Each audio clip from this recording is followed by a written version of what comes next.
Hi guys. Now, one of the questions that I get asked a lot by my public speaking students is, how do you deal with anxiety?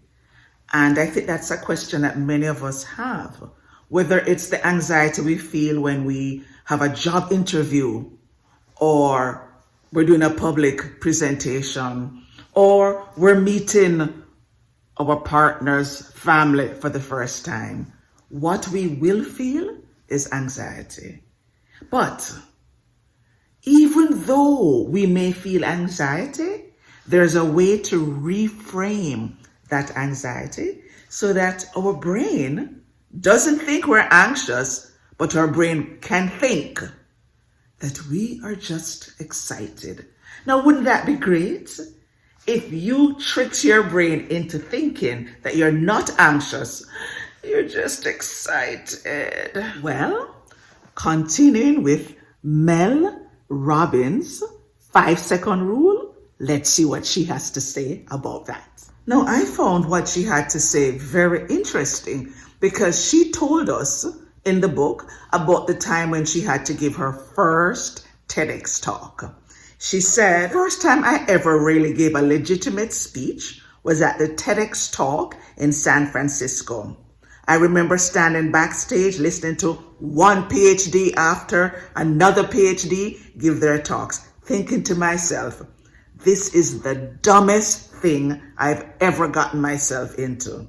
I am going to sound like a complete moron compared to these smart people. It's hard to think that she could have thought that, because her TEDx talk has been watched by millions now and has inspired so many people. But that's the thing. Sometimes our brain gets in our way and it tells us all of those mean, negative things. You're no good. You are going to sound dumb. Nobody's going to listen to you. Really? Is that the best you have? And if you don't stop it, you'll spiral until you talk yourself out of doing whatever it is that you are supposed to do. But here's what we can do. We can actually reframe that anxiety. And that's what she talks about. Because she tells us that excitement and anxiety feel the same in our bodies. Think about that. Excitement and anxiety feel the same in our body. She says they are same. The only difference is what your mind calls it. So if your mind calls it anxiety, you feel anxious.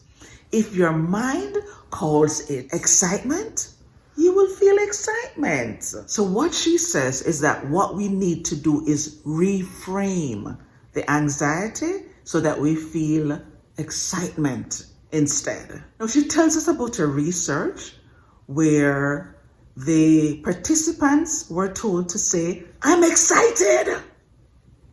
And she said it ranged from things like speaking on camera, to doing karaoke, to taking a math test.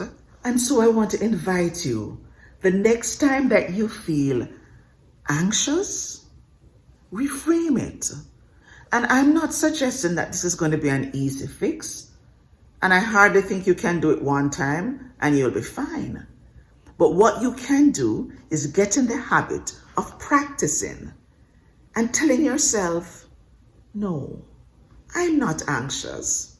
I'm excited. And you have to say it enough and begin to believe it and begin to embody it. Because first you have to be, then you do, then you have. So you have to be the person who is not anxious, but you are the person who is excited. And you have to get to the point where you believe it. And once you begin to believe it, you will begin to act as the excited person who comes up to the stage, who walks to the front of the stage, confident, head raised high, shoulders raised, and you speak from a place of strength, rather than the person who feels anxious and is cowering and saying, Now, like I said, it takes time. It's not going to happen in a day. But the good news is it can happen.